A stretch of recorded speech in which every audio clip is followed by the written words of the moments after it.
అందరికీ praise lord. జనవరి 23 ఈరోజు దేవుని వాగ్దానము.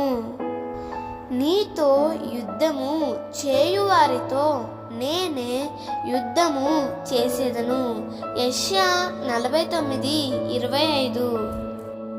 దేవుడు నీ పక్షంగా నిలిచి యుద్ధం చేయాలంటే నీవు చేయవలసినదంతా ఒక్కటే, దేవుని సన్నిధిలో మోకరించి ప్రార్థన చేయడమే.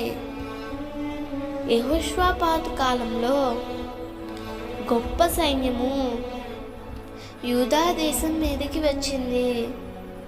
అప్పుడు యెహోషాపాతు ఉపవాసం ఉండి దేవుని మీద మనసు నిలిపాడు.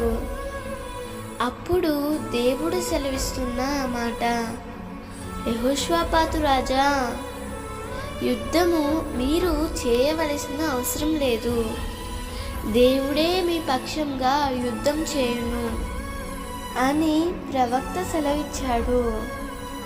యెహోషాపాతు యుద్ధం చేయకుండానే దేవుడు గొప్ప జయాన్ని ఇచ్చాడు. ప్రియమిత్రమా, ఎలాంటి పరిస్థితుల్లో నీవున్నప్పటికీ ఆ పరిస్థితులు మార్చగల దేవుని వైపు నీవు చూసినట్లయితే తప్పకుండా దేవుడు నీ పక్షంగా పనిచేస్తాడు.